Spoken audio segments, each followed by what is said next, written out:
kasi kayo.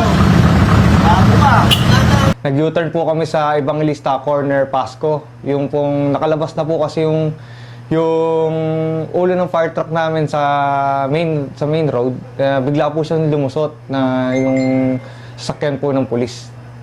Yung Vios po. Na bigla po ako napapreno. Tapos binisinahan ko po siya ng fire truck. Siyempre malakas naman po busina talaga ng fire truck. Yung pag U-turn po namin, napabalik na po kami dito sa base para kunin yung mga gamit namin. Kasi patakbo nga po kami ng Road Santa Mesa.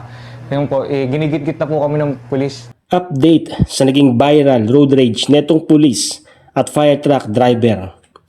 At ito na nga, sinibak sa pwesto ang pulis na nag-viral matapos umanong harangin at pagalitan ang driver ng isang fire truck. Ayon sa pamunuan ng Marikina City Police Station, agad na inalis sa tungkulin ang nasabing pulis habang iniimbestigahan ang insidente. Matatandang sinuspende ng LTO ang lisensya ng 90 days at inilagay sa alarm status ang sasakyan ng nasabing pulis. At ito na nga ang naging paliwanag ng fire truck driver kung ano ba talaga ang nangyari sa road rage na to. Nangyari po doon sa aksidente po ng pulis saka po sa amin. Galing po kami ng sunog ng Nabotas. Pag galing po namin ng sunog ng Nabotas, pag uwi po namin dito sa Santolan, nakita po namin flat po yung fire truck namin. Kaya nagpa-vulcanize po kami.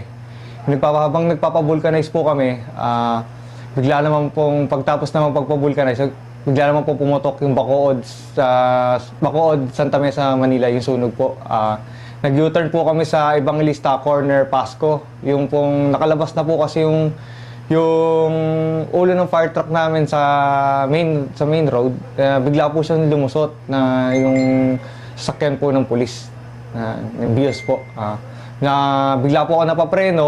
Tapos binisinahan ko po siya ng fire truck. Siyempre malakas naman po busina talaga ng fire truck. Yung pag U-turn po namin, napabalik na po kami dito sa base para kunin yung mga gamit namin. Kasi patakbo nga po kami ng Road Santa Mesa. Yung po, ginigit-git na po kami ng pulis. Yung unang cut po sa amin ng pulis, muntik ko na po siyang masagi. Kaya po, iniwas ko po sa kanya. Tapos yung pangalawang cut na sa akin ng pulis, yung po yung pinagmumura na po ako ng pulis. Kung ano na po na sinabi sa akin. Tapos sinabi sa akin na tawagin mo nga kasi yung presidente, binabanggit niya yung pangalan ng presidente namin. Tawagin mo nga yun. Tapos pinumura niya ako na minumura. Kinabahan din ako sa kanya. Pero kalmado lang po kasi ako. Kasi dahil naka-uniforme siya eh.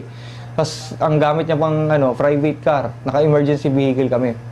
Narinig naman doon sa video na may sunog ng Bacood Santa Mesa talaga. Na patakbo talaga kami. Kinumpirma ng mga otoridad na ang pulis na nasa video ay nakatalaga sa Marikina City Police Station. Kaugnay nito, naglabas ng opisyal na pahayag ang Marikina Police noong January 21, 2026. Ayon sa kanilang salaysay, nagkaroon ng kalituhan sa galaw ng fire volunteer vehicle kung ito ba ay hihinto o tutuloy. Nauwi naman sa maayos na pag-uusap ang magkabilang panig. Gayunman, dahil sa pagkalat ng video at alinsunod sa umiiral na patakaran ng Philippine National Police, pansamantalang inalis sa kanyang pwesto ang nasangkot na pulis at inilipat sa Station Headquarters Support Unit. Samantala, naglabas din ng press release ang Land Transportation Office kaugnay ng insidente. Ayon sa ahensya, inisyuhan ng show cause order ang pulis at ang sasakyang ginamit ay inilagay sa alarm status habang isinasagawa ang investigasyon. Pansamantalang sinuspinde sa loob ng 70 araw ang lisensya ng driver na kinakailangang isumiti sa LTO sa sandaling matanggap ang show cause order. Ipinadala rin ng LTO ang isang sabina sa may-ari ng fire truck upang imbitahang magbigay ng testimonya sa pagdinig ng Intelligence Investigation Division hinggil sa insidente. Sa kabila ng naganap na amicable settlement sa pagitan ng pamunuan ng CBY Fire and Rescue Team at ng Marikina City Police, buo pa rin ang loob ng biktima na magsampa ng formal na reklamo sa National Police Commission laban sa nasangkot na pulis. Wala eh. Nandun na po eh.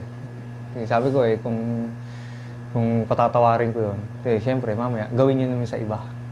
Diba?